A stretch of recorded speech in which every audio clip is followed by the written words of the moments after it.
Welcome to the 9642 podcast. This is your host, Mr. NumberNine. And this is The Fool. Your 96 best place to listen to... For 10 years.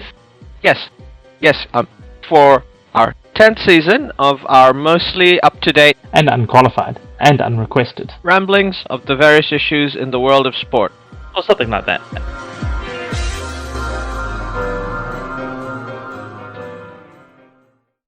Hello everyone, welcome back to the cast. We are going back to the ultimate bread and butter. We're going to do the end of season review. Yeah. May Madness, or Woo! June Madness. And we're looking at every single football season we care about. Yep, I think that sounds about right.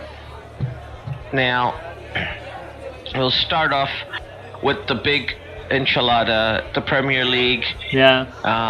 A down year for the club league. They finished third in the coefficient, so not as dominant in Europe as they would have liked. Yeah. Only one team making a European final, but overall, that's a very competitive season. But you gotta think of, come on, Arsenal, Liverpool. This was your chance. This was a City down year. Yeah, no, exactly. They had 91 points, and you couldn't beat them. Yeah, I know. Disappointing. Like, Disappointing for them all.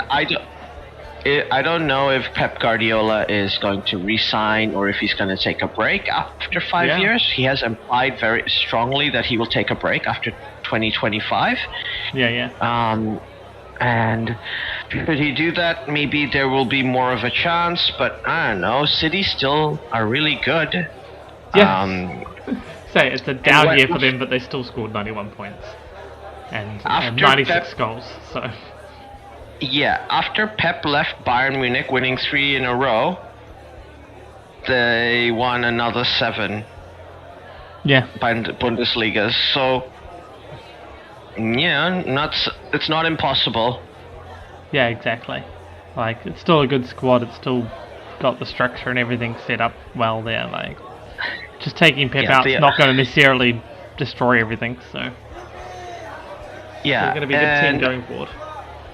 Yeah. Also, obviously, we have to put an asterisk on terms of their title numbers because we don't know what's going to happen with that 115 charges. But I don't want to talk about that. Even as a Manchester United fan, I think the players aren't part of that. They've performed. Pep has kept them motivated. What Pep has achieved is still remarkable. Even if every single trophy gets taken off Manchester City since the takeover of the Abu Dhabi investment group, you can't take what Pep's done. Nobody's been able to do what he's done.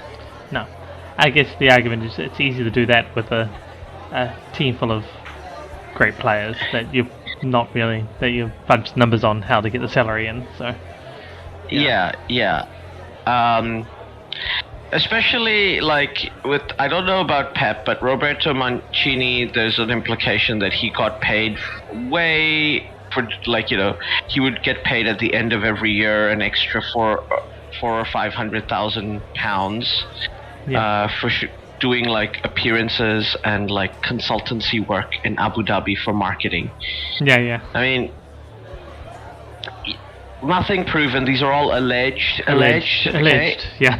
Alleged, and this is a proper case that the Premier League is going to have to put forward, because if the Premier League does prove their point, there is potentially people going to go. The real police might get involved because that's fraud.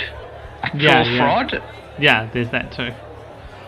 Potentially actual fraud. So this is why it's really important to say these are all being alleged. This is why it's so different, why they're fighting every second, every tooth and nail, because there is potential for not just losing titles and big fines and being relegated to the National League. People in charge could go to jail, be banned from owning football clubs, etc. Yeah, exactly.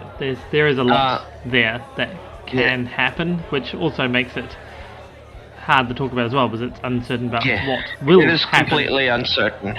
Yeah. I don't think Manchester City fans deserve this. They No. didn't ask to be bought by rich billionaire. I'm sure their fans have enjoyed winning stuff, but Manchester, they were there with the club when they were in the old third division league, Division 2 it was called back then, and now it would be League 1. And they helped in the lowest times. They were stuck by their club, and they went, and even if the owners get removed and they're relegated to the National League, I have no doubt Manchester City will come back to the Premier League. It might take time. Sunderland's not back in the league. No. Premier League yet, but the fans and will stick by them, and they have a great stadium, so there is all the seeds to still make a great club there. Yeah. As we've said before, it'll be a great Netflix special, and I for one look forward to watching it. Absolutely. Yeah. Now that would be hilarious if Pep Guardiola decided to stick with them, and he doesn't have a bunch of superstars, and he's playing with semi-pro players at Manchester City, getting them all the way back to the Premier League. That will make him the real GOAT. That would be the GOAT. No question whatsoever. And without the money he goes on to lead Manchester City to a Premiership title, then you just go, okay, no questions whatsoever. Okay, I've got a random question leading on from that. Let's just have a scenario where City have been fined lots and removed from the league, so they're re-registered back down the National League, at the Nice Pub League. What's the better story? Pep Guardiola managing them back up, or Jose Mourinho? Because Jose Mourinho will be funnier. Jose would be funnier, but I think it would be just like the story that Pep Guardiola buys the club for a peppercorn payment and becomes an owner and a coach and leads the team back up by himself. Owner manager. That's a pretty cool story. But yeah, that's what I was wondering. It's like, well, we can have Jose Mourinho.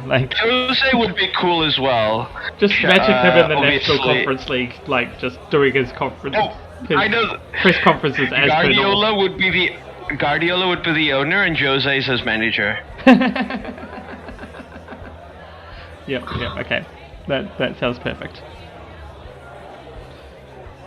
I just wanted there for the friends in Barca when they were learning their craft. They reconcile and they bring the blue Manchester team back to the Premier League together.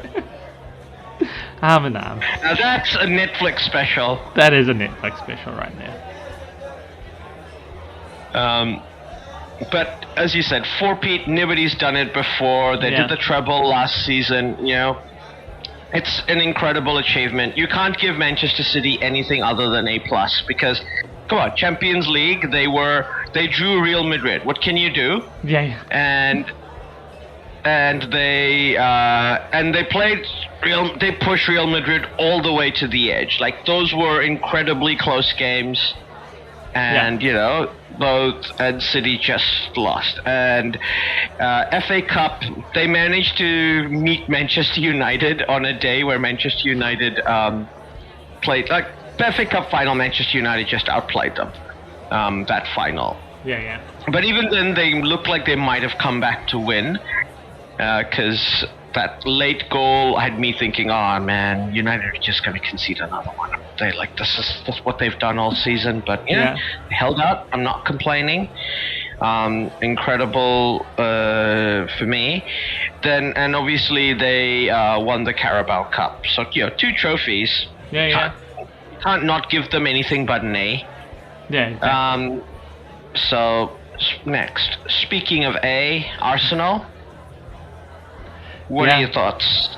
I mean, they're probably A+ for City, right? They still won the league with 91 points. Easily. Nobody ever thought they weren't going to win the league. Yeah, exactly. No, I think we give that. I think Arsenal is a second season in a row of... I mean, it wasn't like last year where it was just a the big old bottle job, but second season in Yeah. a row of almost getting there, but not being able to get themselves across the line. I mean, yeah, they scored Yeah. more points. They scored more points this season, but still, But losing to Crystal Palace, Brentford at the crucial times of the season, that's I'm not saying those were choke jobs, but they were out tacticked in those games. Yeah, exactly. It's like you have it there, you're so close, and yet you just can't quite do it. So you can't, it's not necessarily a choke job, and I think last year was much more of a choker's performance, but it's hard to shake that moniker if you keep losing. It's some sort of A, right? It's some sort of A. They made it to the quarterfinals of the Champions League. They scored more points than last year. I think they scored more goals than last year. Yeah. Or A, I think A. A minus is, I think, a bit harsh. Yeah, A. Yeah, say on all metrics they did better than last year. Yeah. And last year was super awesome. So you can't really mark them down. It just feels like, come on, Arsenal, 2 years in a row. I don't really want to be rooting for you to win the thing, but come on. So I think if it was a choice between Liverpool, Arsenal, and Manchester City, I want Arsenal. Yeah. As a United fan. I mean, I'd probably go Liverpool, but this year Liverpool was more out of it. Yeah. Liverpool, I think Klopp announcing his leaving when he did spur the players on into a great performance for a while, but then it kind of ran out of steam. Yeah. They got a lot of injuries. That being said, in the Europa League, they drew Bayer Leverkusen. Can't complain. They were a team on form, absolute fire, and in the FA Cup. I mean, come on, man! You guys lost to Manchester United, and we didn't play that well. And they. It was a very shaky performance to lose to Manchester United in that FA Cup tie. I don't know. I can't give them an A, but I think a B, solid B. I was still giving them an A. B minus. Not a B minus, just a B. I was still going to give them an A, maybe an A minus. Because they were disappointing in both cups and in Europe. They were disappointing, but they still finished third. They still made, quarterfinals, semifinals. So, I can't. They lost to Manchester United in a cup. Come on. And it was really disappointing in the Carabao Cup as well. Two teams they should have beaten, Chelsea and Manchester United, in the cup. Yeah. I mean, especially that time of the season, Chelsea were in shambles, and Manchester United were not in were in shambles at that point. That was sort of well. the very start of our rebuilding. Still shambles, but it was the beginnings of the rebirth. But in the end, Liverpool's still third, still 80+ points. Yeah, no okay, trophies. You're right. A minus. You've convinced me. That's an A. A minus. I agree. I'm happy to mark them down a part grade just because they didn't actually win anything and they probably should have. Given they're a 14 points ahead of fourth place, I think that's fair. Aston Villa following from them, obviously A. At least A. At least A. I mean, come on, I think even A+ is welcome. Unai Emery showing his worth as a manager. They couldn't win the final, but these things happen. Yeah. Absolutely. In a one-off game, but they play against Olympiacos. But Aston Villa making it to the Champions League, they're gonna have extra money next season. They're gonna depending on how they rebuild, they've got a great academy. I don't know if they'll finish top 4 again next season, but we expect Aston Villa to be a European qualifying club now, right? Like, they're meant to be there. So Aston Villa, A, definitely. Yeah, definitely. A plus, I agree. Yeah. Tottenham Hotspur, a club that should have finished top 4, I think.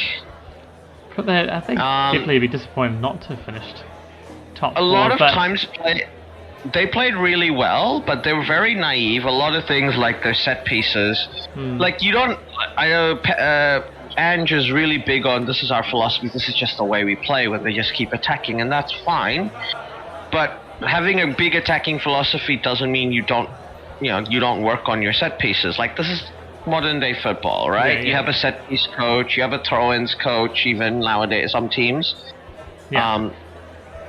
You've got I think a lot of teams are getting into throw-ins coaches, like what you can gain out of it. You've got a free kicks coach. Everything's done, and you have like Brentford. Think about how many extra points they make every season just because they're so good in set pieces, both defending and attacking on there. And Spurs could have been top 4 in this, maybe even 3rd if they had focused on it. This team has still had but you got to take into account that they lost Harry Kane. Yeah. They have a new manager. It was really terrible vibes at the end of last season, so I think finishing 5th is still pretty good. I think A minus, B plus. B plus. A minus, B plus is about there, right? Because they're given where they started the season, like what they've ended up with is really good, but we know that they could have ended better. Yeah. Right? Like, so yeah, I think either A minus or B plus seems about right for them. Actually, I might give them the A minus, just because thinking like last year they finished outside European spots. Yeah. That was, say, quite a disappointing thing. So they scored more points than last year. Scored more goals. Won more games. So we'll give them an A minus. Got back into Europe. So. Exactly. And if their compatriots from England had played better in Europe, they might have qualified for Champions League for 5th place.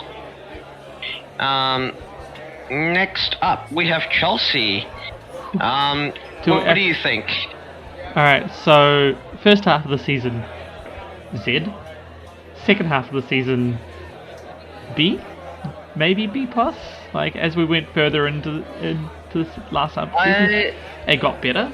So it's positive. I think Mauricio Pochettino did a remarkable job at Chelsea, given where they were at, how many players he had to bed into this new system. Get everything working.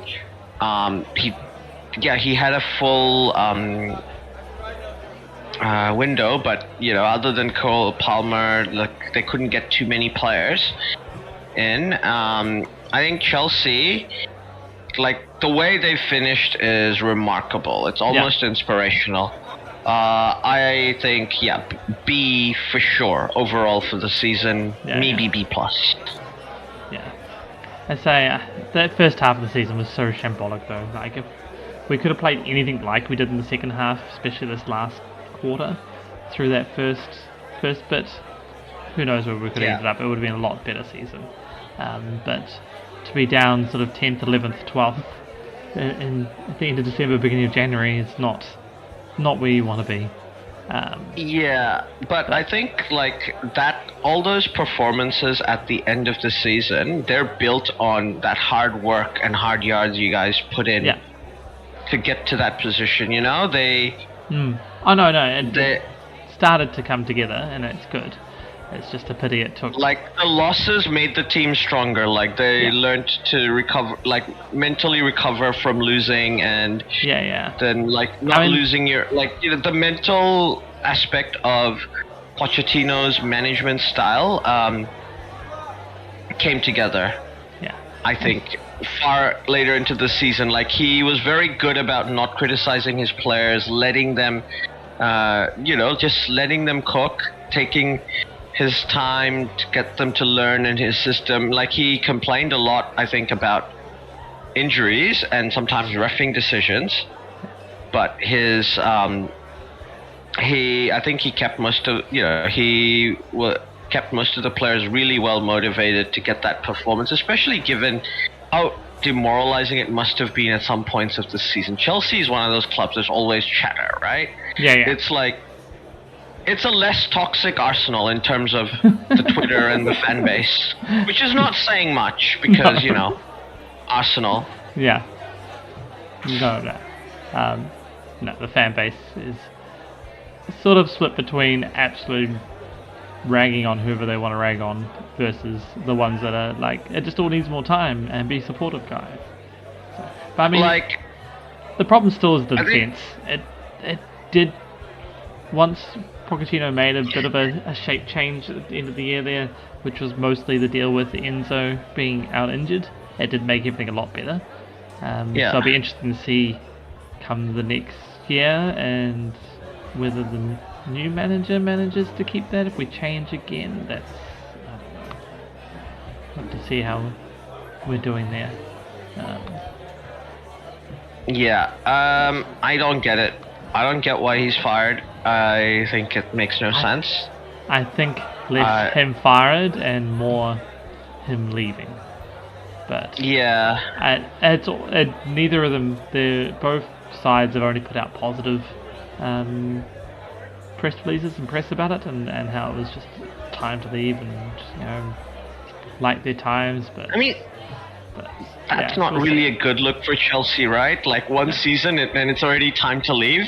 Yeah. Like, so I mean, it doesn't. There's something there that's missing. And I get the feeling like this is coming from the fan base, so it's wild speculation. But it does appear that the issue more is just how Todd Bowley and co are running the club, and that they want to have a very sort of hands-on managerial thing where they make the big decisions and they're making big plays and, whoa, this is going to be great. Yeah, I think you may have mentioned it in a different forum, that they're playing Football Manager, and it feels that way sometimes where they're trying to make the big moves in this thing and be like the super awesome thing, and they're trying to get a cool coach, but the big coaches are like, that's not how you do it. Like, let me do this for you because you clearly don't know what you're doing. And they're like, no, we're buying this and this and this and and we're going to make them have a 8-year deal, and then we're going to have FFA over all this, and then it's going to and then like, I think Poch just was just like, there are some very, very qualified people at Chelsea in the staff, like as in your general manager and your director, all of them. I'm not. No. But I do think that if you don't see eye to eye with them, no matter how good they are, that's gonna end badly for you. But I get, that's just how I feel. Is that I feel like there is a set of people wanting to do one thing and a different set of people with at the more football end who are like, that's not really working for us and not really feeling like they're getting the ability to put the input in. So that's why they're sort of coming and going so quickly, because they're not able to have any input into it. Or in the case of Thomas Tuchel, were asked for more input than they were comfortable with. Like, there's not a balance being sought there about the right level of communication and input from the coaching staff, the managerial staff, the team managerial staff, into what should be happening in the club overall. If the GM or the director and chairman do not see eye to eye with the coach, then that's a valid reason to leave, and it's fine for both players to be both parties to be professional about it, be like, oh look, didn't work out, that makes sense. That's a bit why I think that's what's happened, because both parties have been very professional about it. So, but also it's weird because obviously Chelsea's gonna have to pay a lot of money in compensation. They've had 3 different managers. They have to pay Tuchel, they have to pay Potter, now they have to pay Pochettino. And we're paying who was it? Enzo Mascaro. We're paying like 10 million. Coming in. paying like 10 million to Leicester to get him off his contract. So, yeah. Yeah, so that's a lot of money being spent on managers. Yeah. By chopping and changing. Like, one of the things I think is Manchester United are not going to get rid of Ten Hag just purely to make him see out his contract next season. Chelsea are just good at wasting money. I mean, we still have Lukaku on our books, so he's like taking up $30 million worth of FFA salary cap, or salary stuff, and who else was there? There was them. Kepa's still on our books. He's taking up another 15 or 20 million or something like that. Ridiculous as well. Not just salary. This is on their value and how much book value they have still left on the books. So that has to be covered by profit to meet FFA. We'll have to meet revenue has to meet that thing. So like we've got two players which don't play, are not going to play. Basically taking up 50 million, maybe slightly more in revenue. So we'd have to sell more than that to buy new players in. It's just like, and these are players that just are not going to get sold because they're like, we're currently on a salary from you from ridiculous and nobody else is going to pay that, so we'll just wait till our contract dies out. Thanks, you can loan us out, that's fine, whatever. It's like Chelsea have learned nothing from the Winston Bogard. Yeah, exactly. Now we got two of them. Yeah, they were like, that was so good, we want more. It's just, it is ridiculous. And I mean, that's not taking into account like Raheem Sterling and who else we've got. I think Hakim Ziyech is still in our books, though. I think his loan deal included after he had a loan deal for a year, but then it was a clause to buy everything, and it sounds like he's going to get bought from that. And Raheem Sterling, I'm happy to stay, but he is taking up a reasonable amount of the books as well. So it's like, what are you going to do? Like these are all that are using up more space than even Enzo or Cole Palmer or anybody else who's actually contributing to the team, but are still expensive. So. Yeah, and Cole Palmer is going to ask for more money. It's inevitable. Oh, of course. I mean, this is not even taking into account salary. Salaries are even on top of this. This is just pure book value of the players. So. Yeah, but those are the those amounts are amortized over 5 years, right? But that is the amortized value. So like Lukaku's, luckily him and Kepa only got a year or so left on the ridiculously big contracts that they got. So they can only waste our time for another year or so. I think Kepa's one more year, so he'll probably be happy to be sold. I think Lukaku's got a couple more years on the contract, so he'll probably get loaned out again this year and then look to get sold. But yeah, and say Ziyech is off, that will go. So you can get Fenerbahce with Jose. With Jose, yay! So we're following the Turkish league next year, right? Yeah. We're gonna see what's the haps in Turkey. Yeah. We'll all suddenly become experts about the eternal rivalry between Galatasaray and Fenerbahce and Besiktas. Yeah. You know. I can't wait. It'll be hilarious, I'm sure. Yeah. All these places whose names we only know from EU4 and CK2, like Trabzonspor. Like, is that in Trabzon? Oh, I know where that is. I was a duke of there once. Exactly. I think I led a crusade through there or something. I can't remember. We've all led a crusade through Anatolia at one point. Yeah. It's just what you do.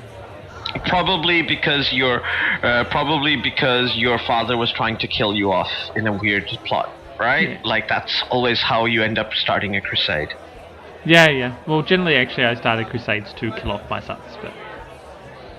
Yeah. But you also are on the receiving end of that. Like, the AI has gotten better at CK2.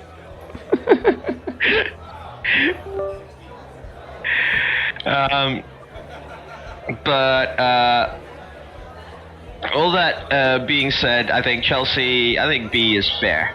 Yeah. I'm happy to give them a B. I say at the end of the season showed promise, so I'm feeling a bit more positive about it all. And sixth, nearly fifth. Like, yeah. Conference League. If Manchester United had lost the FA Cup, you guys would have been in the Europa League. Exactly. Though Conference League's fine, we'll just add to our trophy collection next year. It's a new trophy. Yep. New trophy. After Chelsea, Newcastle United, I think I would be a bit generous. I think B+. They had a lot of injuries. They had some great performances in Europe, like beating PSG, something for their fans to return back to the Champions League after so long. Since the Bobby Robson era. I think Newcastle, overall, it's second season syndrome, sort of, for Eddie Howe, but I think he's doing a good job. I would give them a B. They're still at that stage of the project. I'm happy to give them a B, the same as Chelsea. Like, I feel like they slightly underperformed this year. I mean, second year-ish syndrome. They had Europe to deal with, Champions League. It is, despite the fact that City, Arsenal, Liverpool tend to be at the top these last few years, the City and Arsenal up there, the league is actually fairly competitive, so they actually won as many games this year as they did last year. One less, I think it was 19 games last year. Yeah, they won 19 games last year for 71 points. And this year they won 18 games for 60 points, and 7th as opposed to 4th. So go figure that. It was a very competitive league.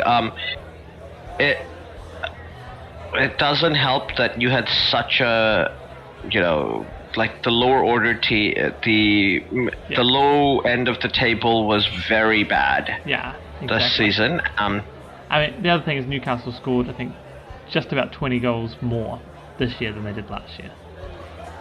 So, that sort of shows a lot.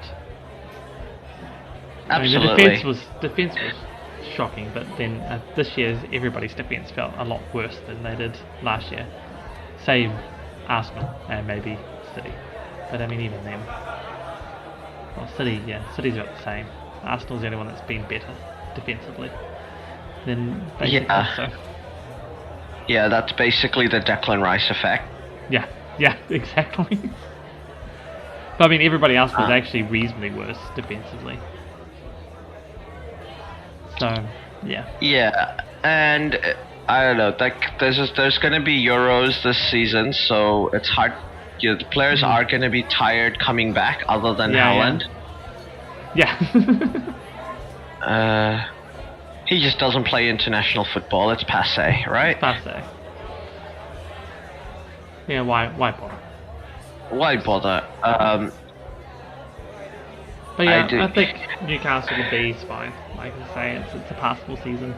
They didn't really do much worse in terms of playing than last year. They just played more because they were in the extra competition and ended up slightly lower despite not really doing that much worse. Yeah, and a lot of players also kind of lost form with injuries for Newcastle. That can happen as well. Overall, like, I don't think I would be too unhappy if I was a Newcastle fan. Like, not making Europe is a bit disappointing. That's very disappointing. I mean, they got themselves into 7th, so I mean that's doing things. Then you say Man United going and winning the FA Cup. It's like, well, you did get to the position to be there, and then outside influence took it away. Exactly. Yeah, but I do think they're going to do pretty well next season as well. We'll obviously have to see how their window goes. But yeah, I don't think Newcastle are a club looking for a manager at the moment. No. Overall, they're still working through their project.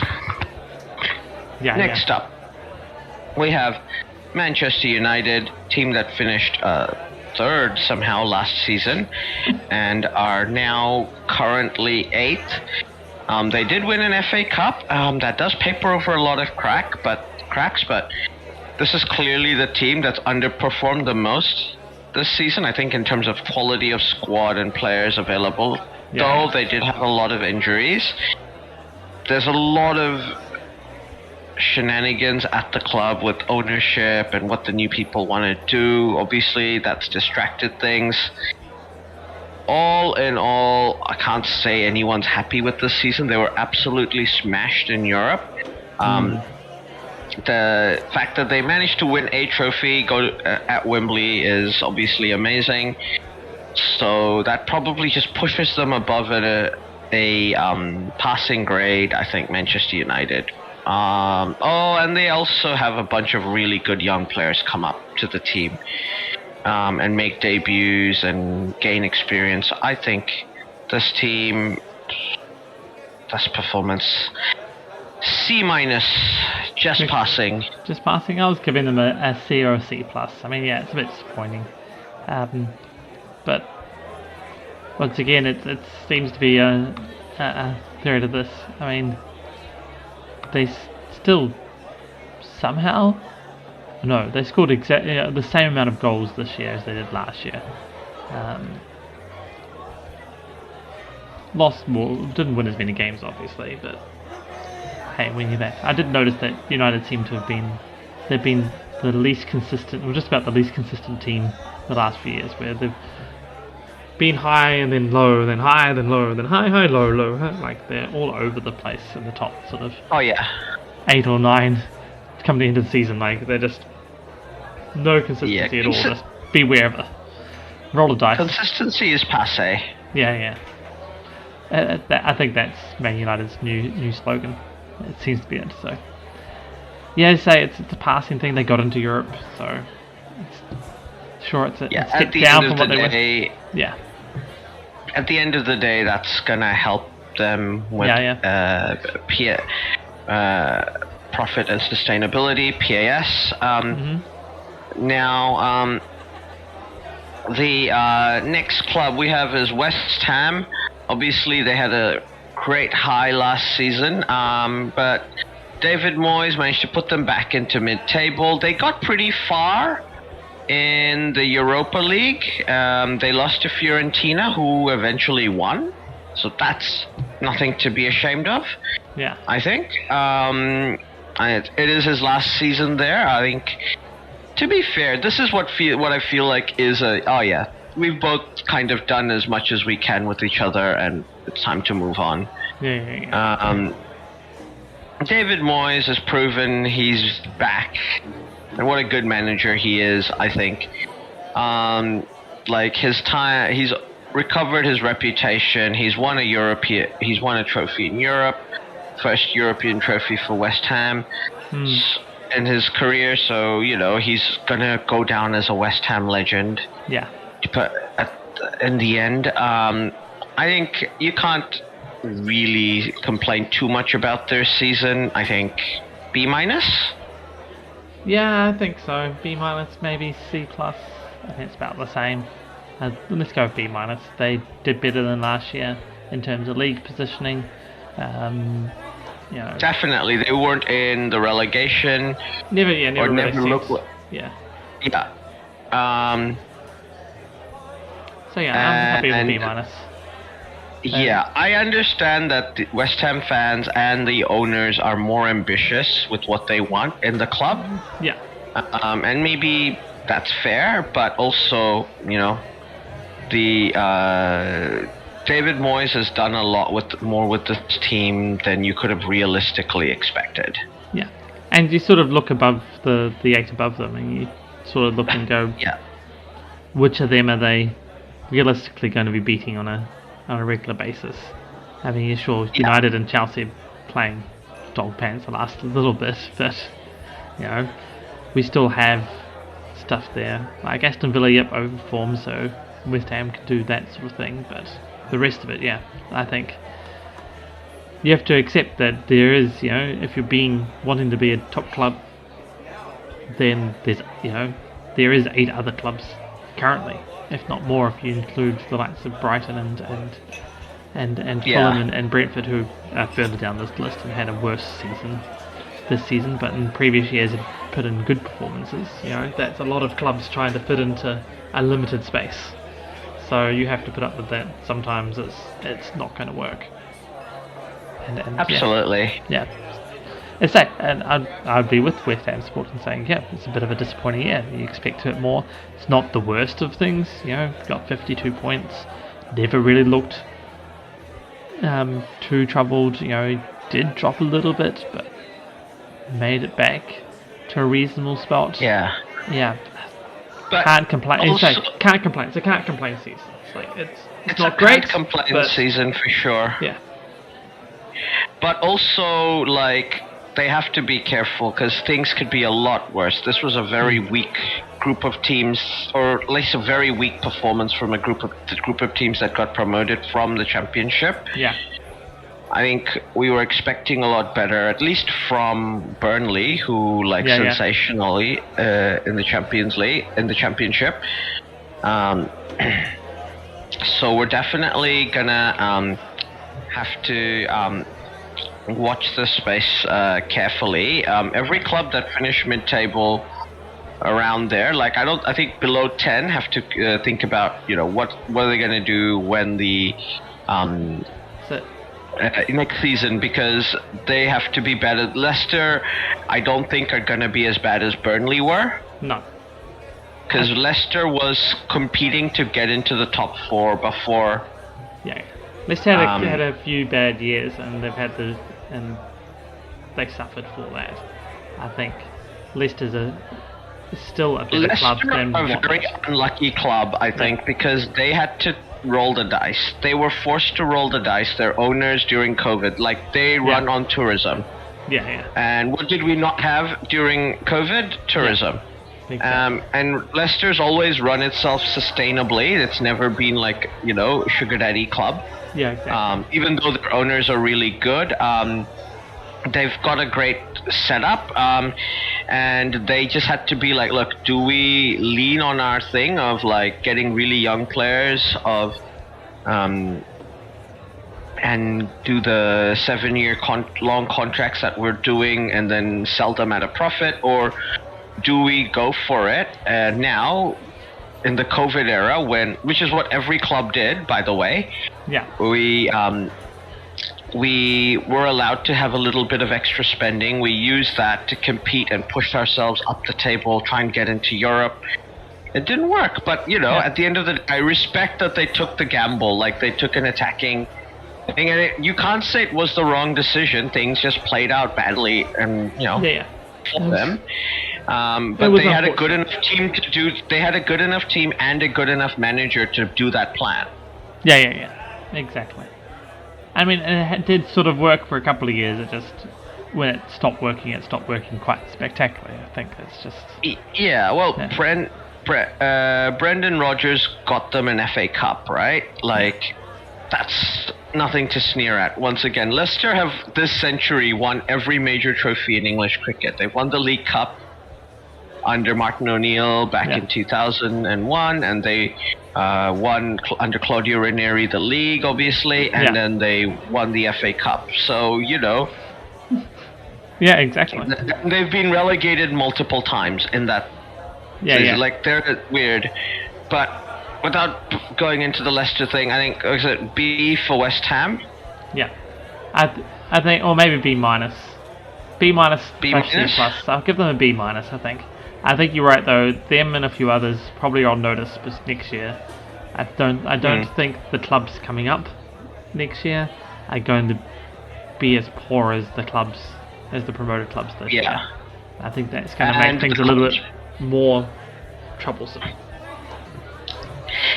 Let's be clear. If Everton didn't get a points deduction, they would have finished much higher. Well, they would finish 10th. Or because they would have 10 points? 10 points deduction, right? Yeah. So they would have finished 10th.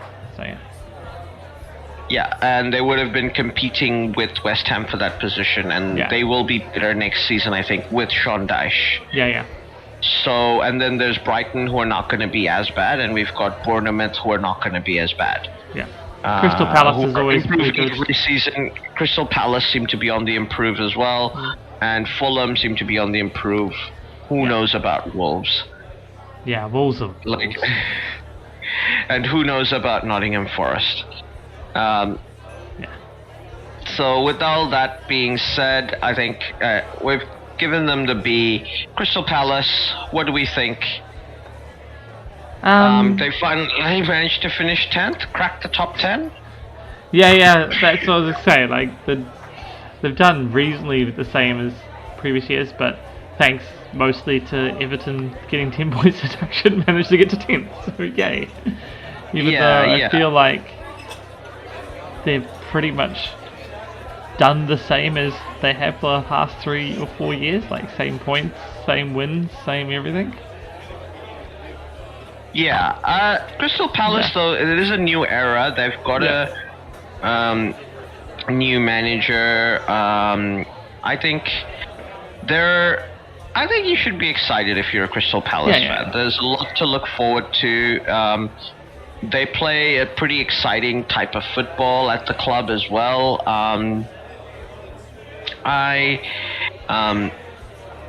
I think given they had to switch managers in the middle of the season with Roy, I think overall it's a good performance. I think B+ for Crystal Palace. Yeah, I think that's pretty fair. I would have probably put them more in the B, but just because it's not that big a difference.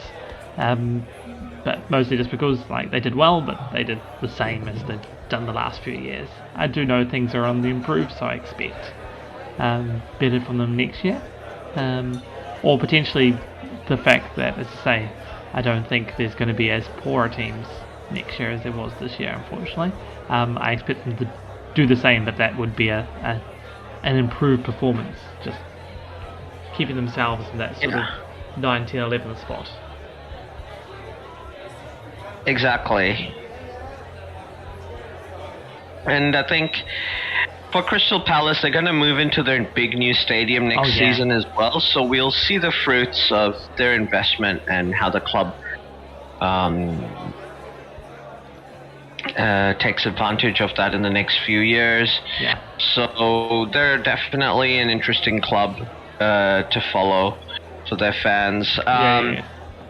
Next up, we have the team, their eternal rivals, Brighton and Hove Albion.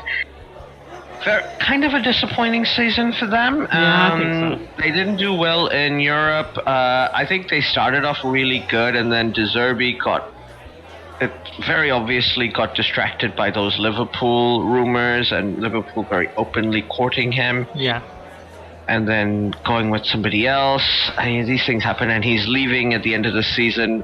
Be very interesting to see how Brighton do next season. I think they would be rightfully disappointed. C, just about. Yeah, they never threatened relegation. They should have finished in the top 10, if not top 5, but top 10 definitely. This is a club with that sort of quality of player in their club. So I think you're right. They would be disappointed. They've had a lesser season than last season. They're probably more on par with the few seasons before that. Say not the greatest, but at the same point, like you say, they never really looked like they were getting relegated. I'm going to have to change over one moment. Back. Sorry, I'm back. Cool.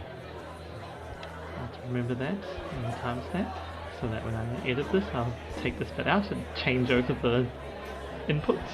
But hey, I say that Brighton would be a bit disappointed where they are, but at the same point, there's nothing really problematic with their seasons. So C seems a good grade. Like it's past, it wasn't really that problematic.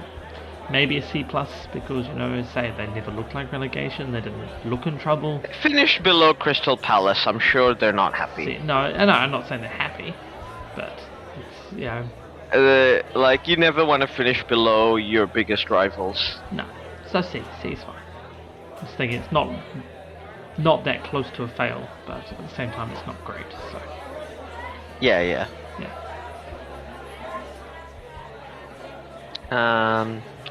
Next up we have AFC Bournemouth. I think you gotta give them at least an A-. They're the smallest club in the league in terms of, amount of the stadium, in terms of probably the value of the squad and how they buy players. A bunch of their decisions they made before, it just seems to have worked. Like, they changed their manager. Everybody thought that was crazy, because last season not getting relegated for Bournemouth was incredible. yeah. Like, we were lucky to not be on their diss track, you and I. Yeah. Um, Definitely. and they are back here. I think Bournemouth are slowly but surely making their way up the league. Yeah. They've got a great manager who next season I think will do better. Obviously their owner, he seems to be really, really smart, which is great for Auckland FC. Yeah. Where he's the owner as well, though it's a bit weird because he is the owner of a Brazilian club, I believe, Botafogo, and he's accused the referees of being corrupt.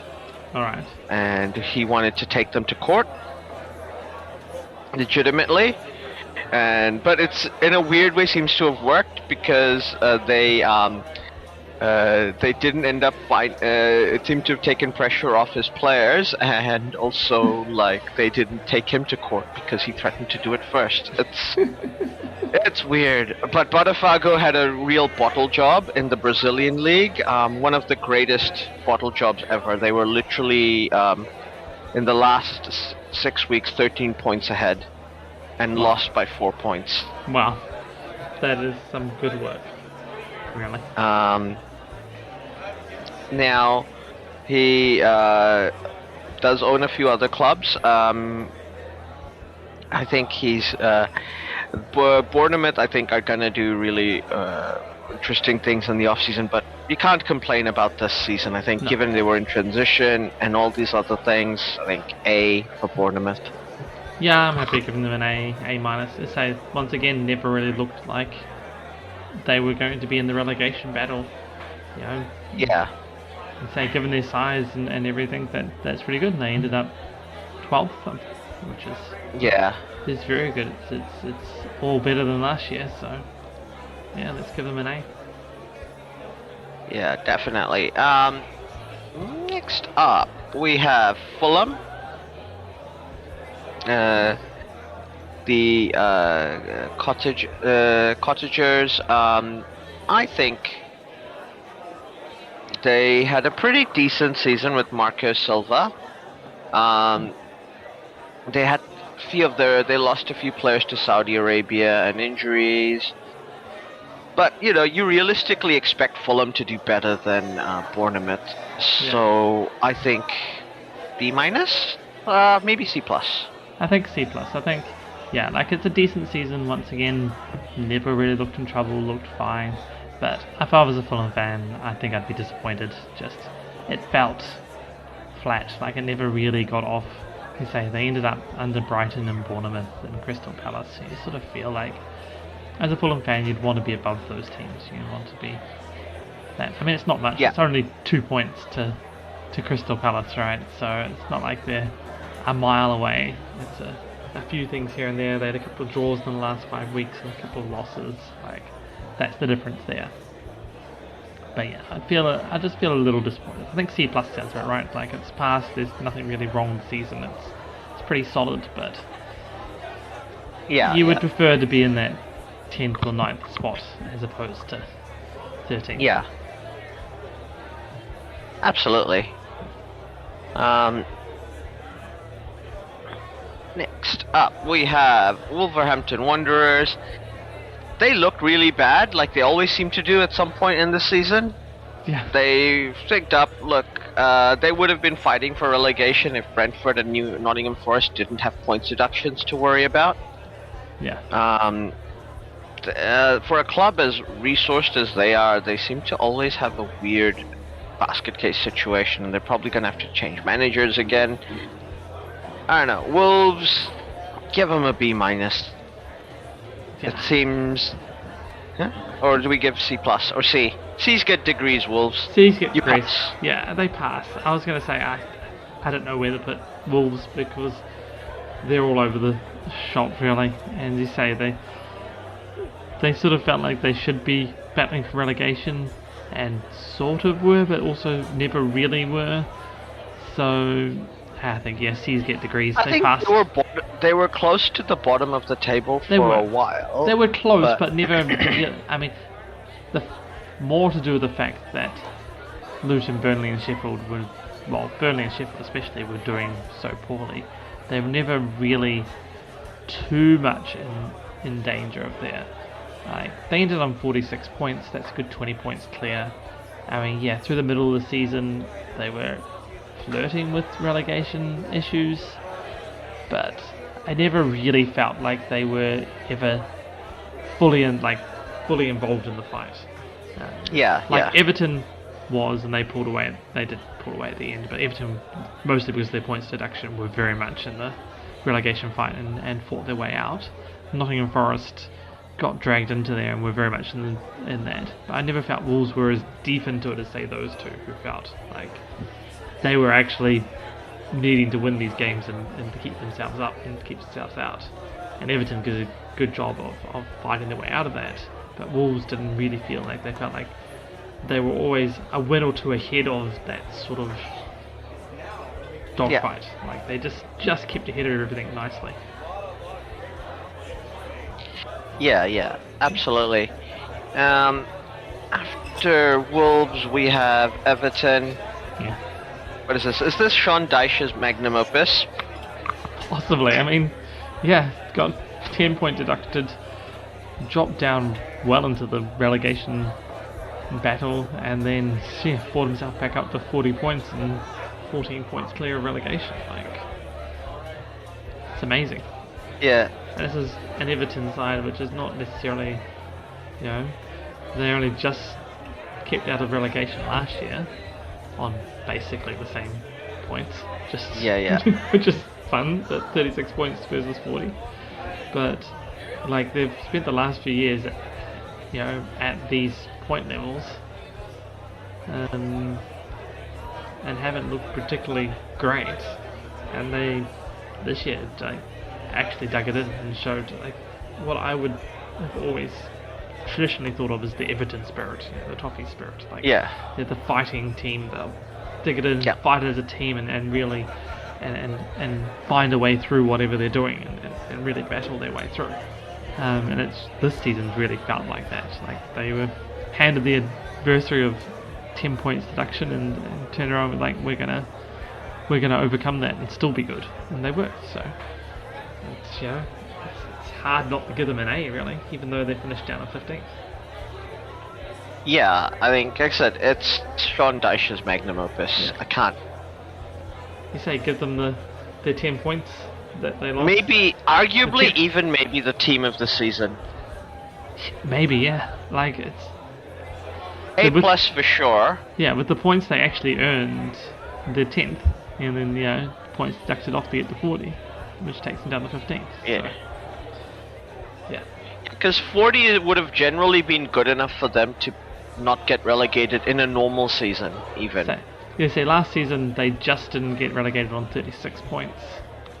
Yeah. The season before they made 39 points and were 4 points clear, so once again really just. So like they got the points they needed to get to. They got to their 40 to be safe. I mean, sure, this season that was plenty safe. With the point deduction, no less. That's with points deductions, exactly. Yeah. That's what I remember. 50, they would have been well safe. 50 is 10th place. That's top half. That's very awesome. So that's why I think easy A for them, because easy A+. So so I think, like you said, they're a candidate for team of the season. Like we can't give them anything less than an A+. Yeah, exactly. arguably one of the team of the seasons in Europe. But we all know who's team of the season in Europe. So no spoilers. Next up, we have the Brentford, a team that just finished outside the relegation battles quite comfortably in the end.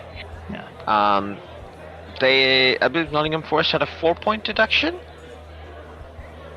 They might have. You might be right. I can't remember what their point deduction was.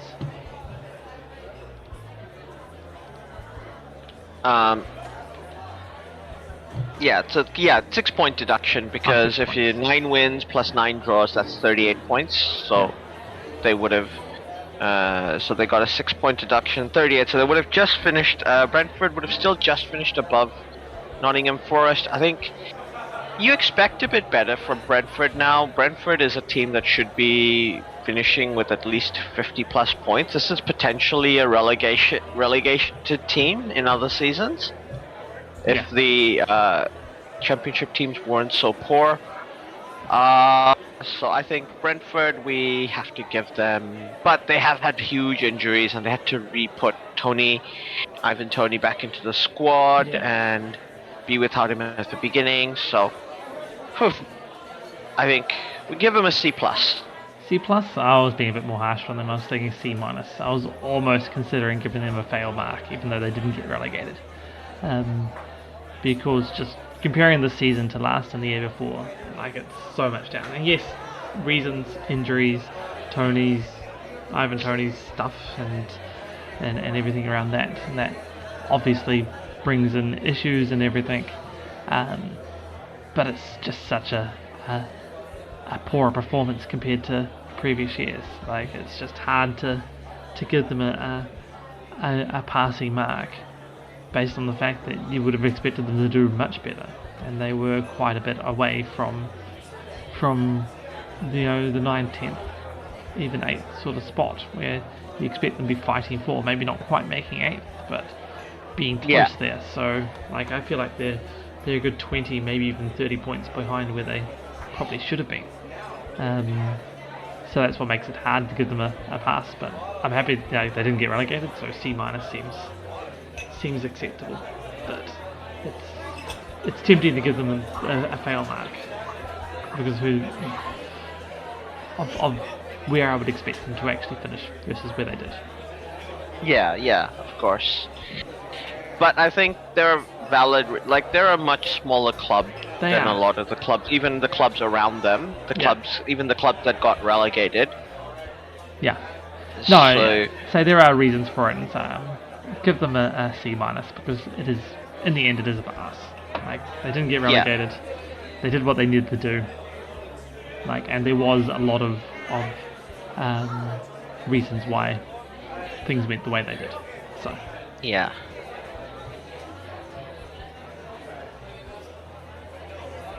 But I think we, with that thing, like I think we're just being a bit lenient with Brentford because that squad is nowhere near like a Premiership level squad. Like if we're being honest, they are overperforming based on their squad value and how much they pay their players. Yeah, there's that as well. So, I say I was going on past performances and going should do better, but given the size of the club, given that squad is what it is exactly, given what their actual issues during the year was, like sure, give them a pass, so C-, pushing a C. Yeah. Next up we have Nottingham Forest. Look, they had a points deduction. They didn't get relegated. In the end, comfortably not relegated. Yeah. So I think we got to give them a C+ as well. Yeah, I'm happy giving them a C or a C+. Like nowadays, being your second season in the Premier League does seem to affect you. It seems more dangerous than your first season up. Even almost. I I think they've performed really, really well, given the circumstances. I'm hard pressed to give them anything less than a C+. I mean, yeah, happy with them. It's still 17th place. So yeah, I think C+. I'm happy with. I mean, to me, their best move was at the beginning of the season, and that was signing Chris Wood. Like that's. Yeah. I think he's proven he will keep teams up somehow, some way. He keeps teams up. So yeah, that was their magic. That's why they stayed up. Yeah, hard. Yeah. A little, not hard, but it's harder for them because of the points deduction. That always adds more problems in. So you know, you add an extra 6 points on, that's 38. It doesn't change their position, but it makes them look a little bit more safer. Yeah. But yeah, once again, another team next year, and Brentford, I expect them to do better next year. But like Nottingham Forest, Wolves. Who knows with Nottingham Forest and Wolves? Yeah. And next year is going to be tougher for them, I feel. And then there's at least there's a Leicester team coming up and an Ipswich team coming up that could be dangerous, and potentially even Southampton's coming up, and they're dangerous enough. So, I mean, there was 4 teams in the Championship last year that were looking very awesome. You know, the 3 that are coming up: Leicester, Ipswich, Southampton, and Leeds United. And Leeds United just misses out in the playoff game. So unfortunately, they'll just have to go smash the Championship next year. And even with these 3 coming down, like Luton, Burnley, and Sheffield United, I sort of feel like Leeds is going to run away with the Championship next year. Yeah, it's a pity for Luton they couldn't stay in the Premier League just because they were going to be in their new stadium next season. I think. But the fact that we got the Kenilworth Road in the Premier League, that's pretty cool. It is pretty cool. I think we agreed at the beginning of the season. Luton Town, like, it was cool having them up and all, but it was a season too early. So at least a season too early. Yeah. We can't. I don't think we can give them a fail. They're by far the lowest paid team in the league and actually have the smallest stadium. I mean, they fought the whole way. Like the fact that I'm happy. They never gave up. Yeah. I think we give them a compassionate C-. Yeah, exactly. I feel like even though they got relegated and therefore failed, you say the compassionate grounds get bumped up to a C- because dear God, did they fight to the end? Like they did their best. They tried everything they could to stay up, and that was just amazing. So yeah, as I we said at the beginning of the season, I still feel it. Like it was at least a season too early for them, unfortunately. It was a little bit of a surprise promotion for them, and just sort of showed that they weren't quite ready as a team and as a club and everything. So I'm sure they'll go down. I'm sure I don't know if they'll bounce straight back up, but I feel like even just in a couple of years we'll be seeing them back and they'll be doing amazing things. Yeah, I concur. Next up, Burnley and Sheffield United. We can just pair these. Yeah. D-, obviously. Yeah. Like Sheffield United, nobody was expecting to step, but they were so bad. Like, they're not quite as bad as that Derby team that only had 9 points. But you know, when you finish below 20 points, that's D-. Yeah. 24 for a club like Burnley, given their manager and the style of play he was doing in the Championship. Excuse me. And I think. Like Burnley were also still gonna keep him, but you know he got the Bayern job. Yeah. It's so weird. Look, you can't give them anything less than D-. That's the. No, I think you're right. It's D- for both of them. They're very poor seasons. Say Sheffield United just looked bad. I think for a while there we were even considering whether they were going to get the lowest point total. They did manage to get to 16, which is good. Say Burnley managed to get to 24, which was actually better than they were looking at one point as well. So, but yeah, you can't give either of those teams anything other than a D-. Like it was very poor all round. Absolutely. I mean, they both But, did enough to be bottom of the table the last few years. Like, yeah. It was just that bad. Yep. Absolutely. Next up, we will do a very quick roundup of Europe. Mm-hmm.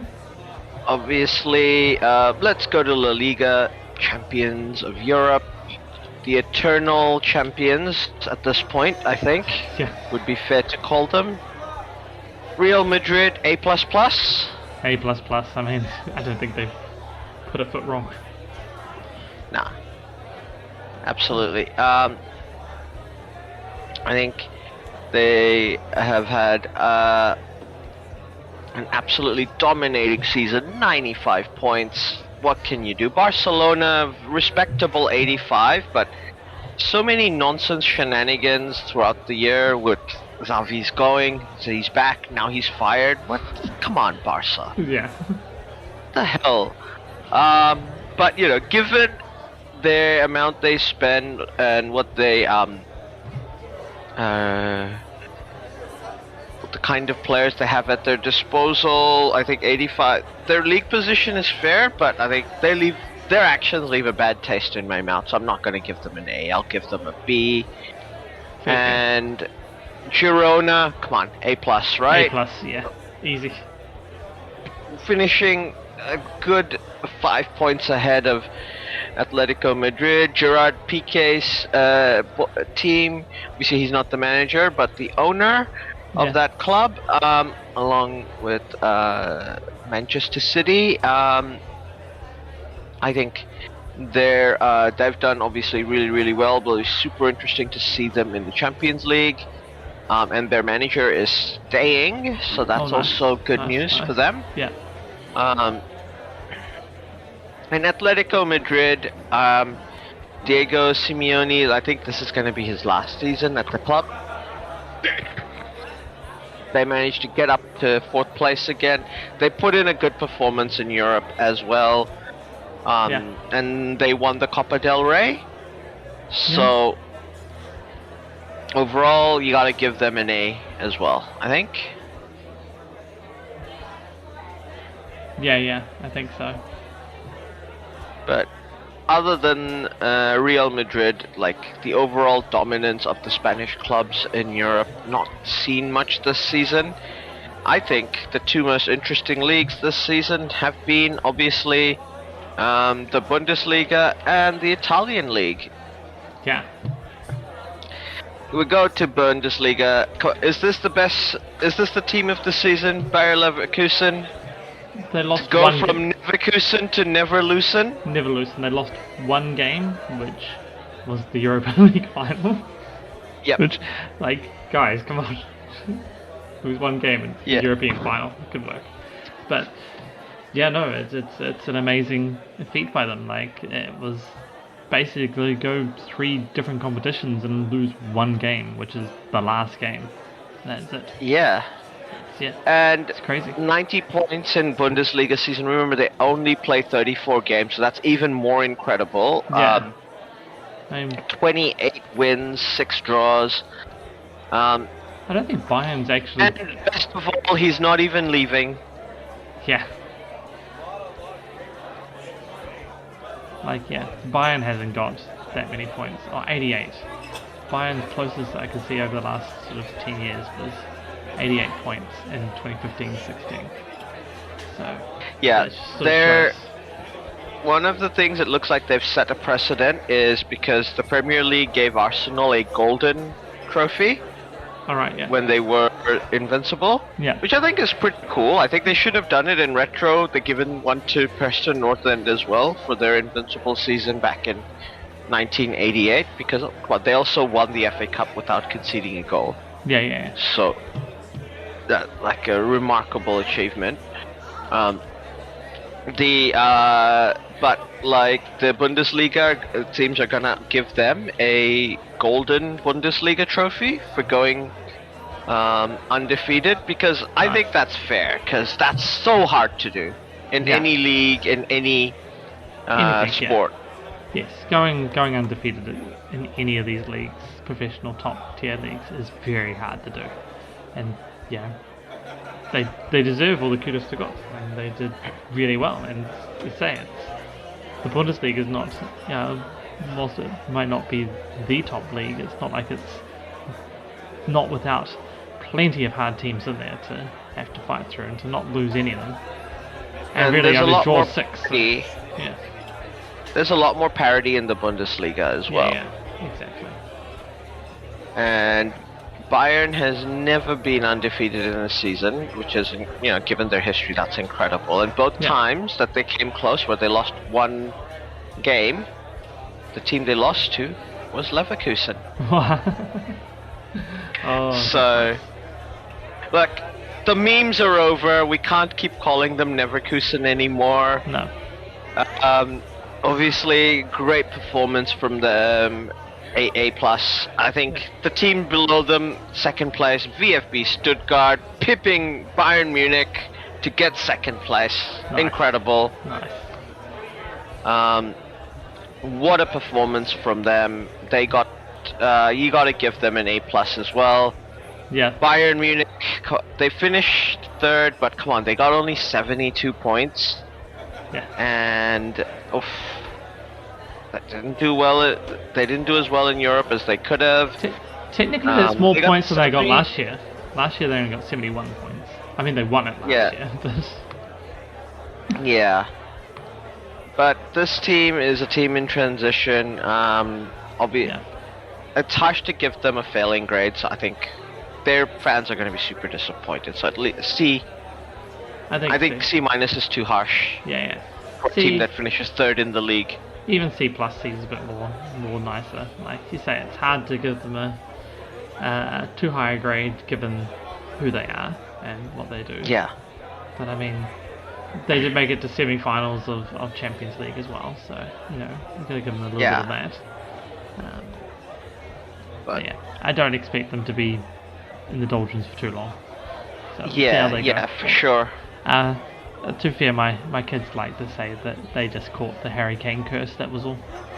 Yeah, it seems like it as well. We'll see next season. Yeah.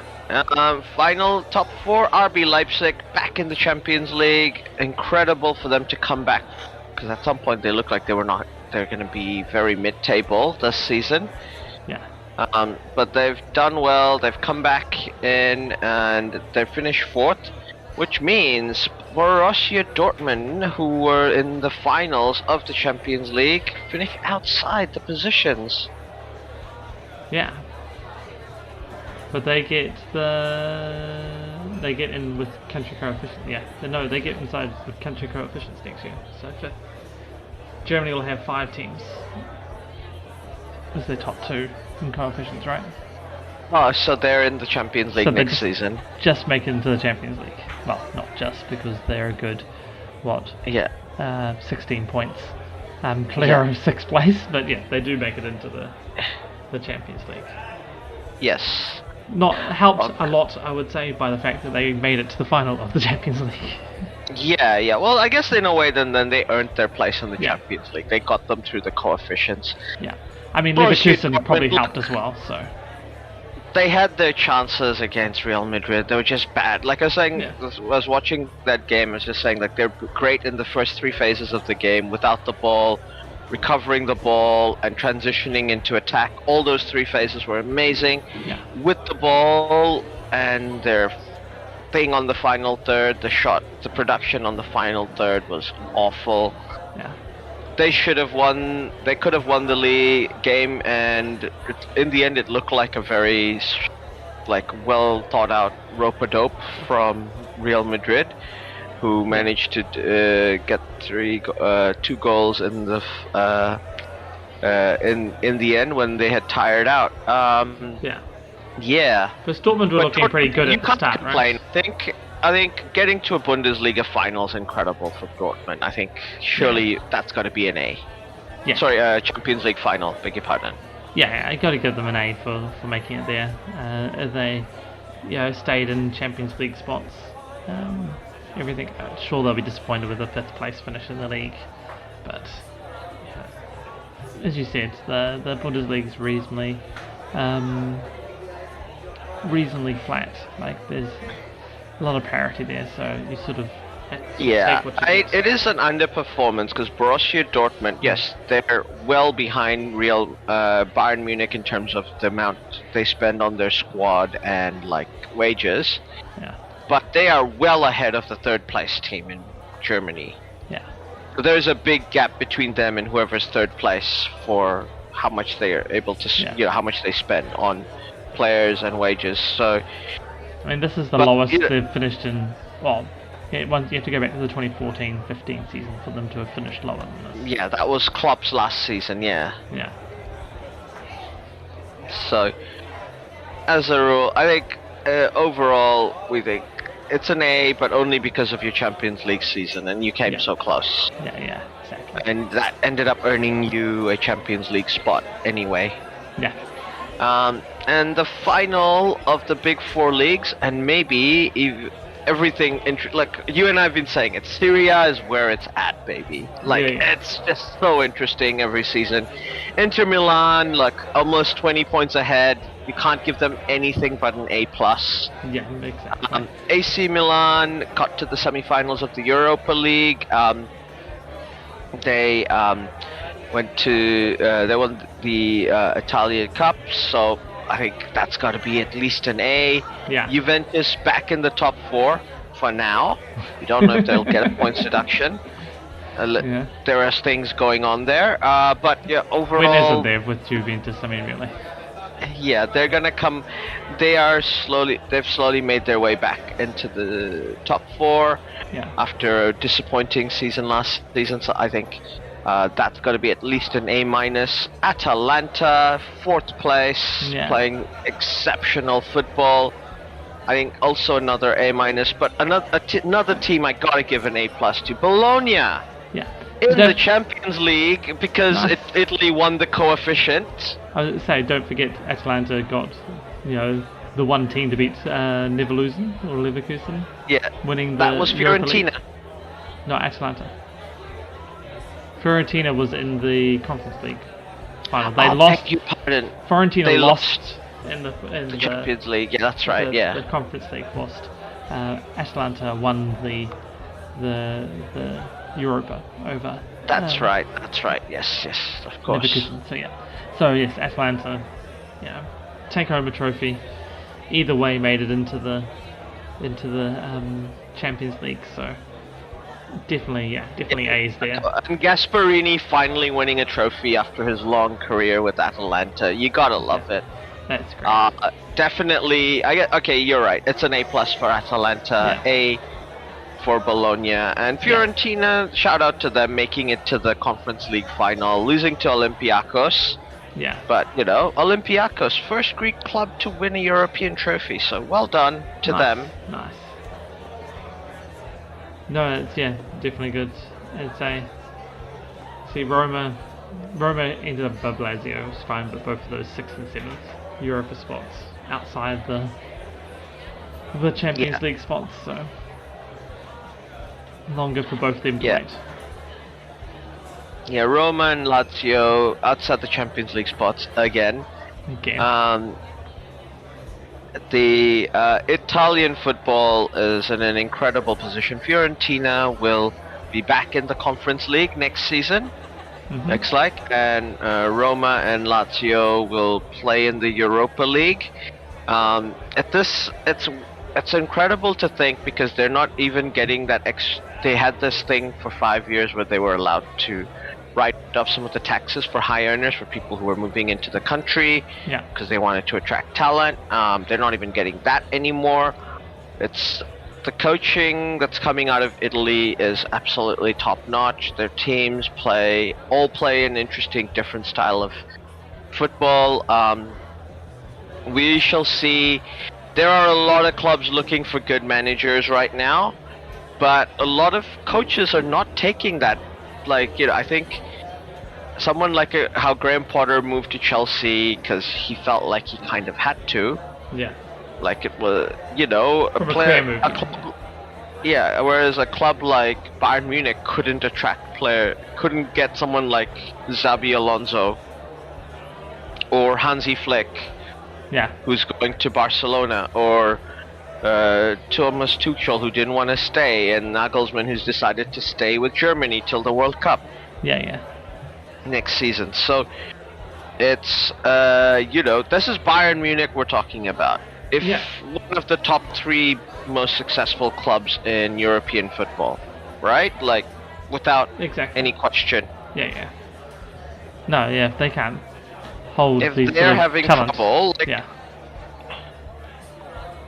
I mean, they're still a great institution in this sport. They're reasonably well run, but it is a huge job, and obviously Bayern, the attention, like, people who follow football in Germany have said, like, Bayern gets double the attention of Manchester United, Arsenal, and Liverpool combined. Yeah. In Germany, that those 3 clubs get in England. Wow. Because they are the big club. They are the big club, yeah. So, and these clubs in Italy, the managers, I think they're all gonna stay. Yeah. So, it'll be great to see how they do in Europe next season.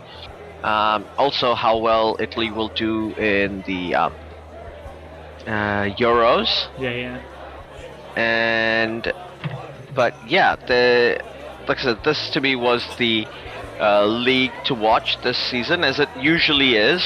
Just as soon as Juve's domination ended, it became like this super interesting league.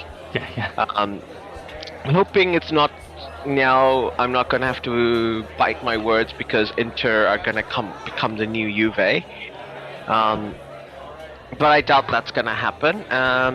Because AC Milan also look pretty good, and Juve kind of look like they're back. So it's a lot to look forward to in this league. So many, the top 4 leagues and the Champions League have all been incredible to watch. What was your favorite moment in the football season? I don't know. I guess it's whilst it was in Germany, it was just playing along and paying attention along to Leverkusen's wonderful season. Like, you didn't really think much of it to begin with. It was pretty cool, and then as the season went on, you realised they could do unbeaten everywhere, and that's just such an amazing thing. The fact that they're unbeaten in the German, in the Bundesliga, in the German Cup, was amazing. Sort of sad that they fell at the last hurdle of the Europa League, not to take away that as well, and then be a fully unbeaten team. So it's just anytime you have an unbeaten team, it's any competition, it's so amazing.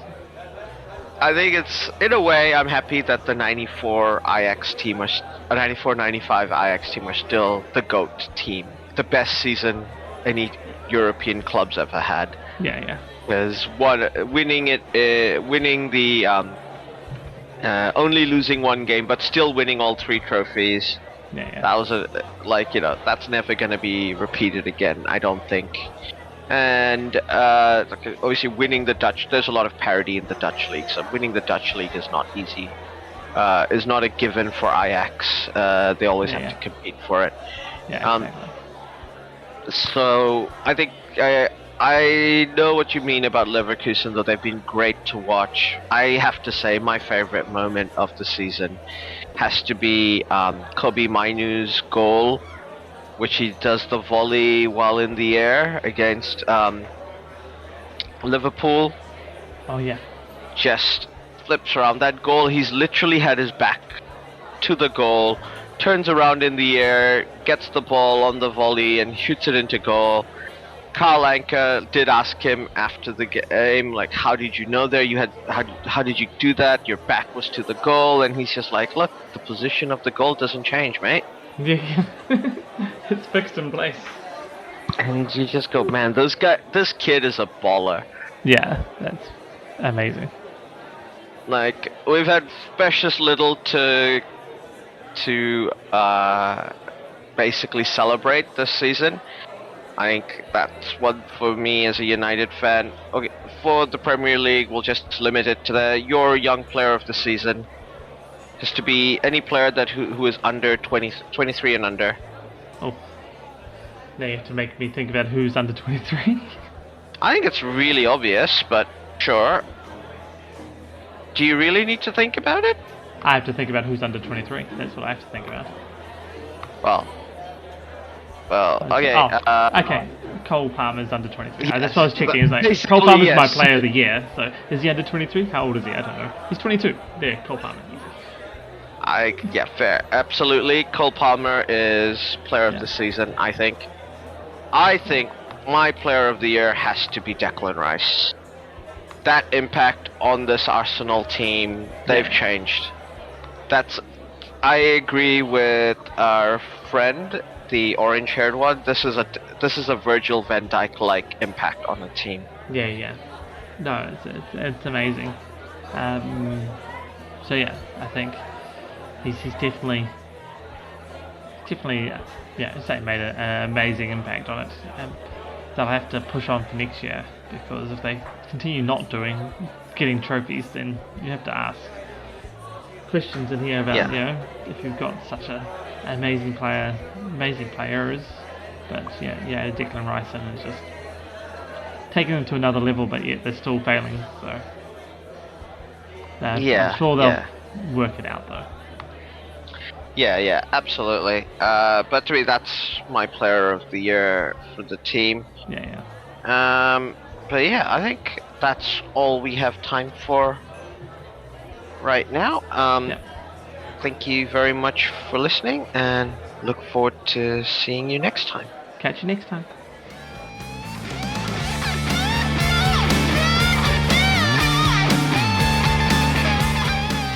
Well, that is the end. Thanks for listening all the way through. If you liked what you heard, we have even more. NineSixFourTwo Discord and a Buy Me a Coffee. Pretty sure it's Buy Me a Beer. Oh yeah, buy me a beer on buymeacoffee.com. In both these places, you can talk to us, and we may even listen, especially if you do buy a said beer or coffee. I might still be confused. Yes, we're easily bribed. All links are in the show notes below. Don't forget to like and subscribe. This is on YouTube.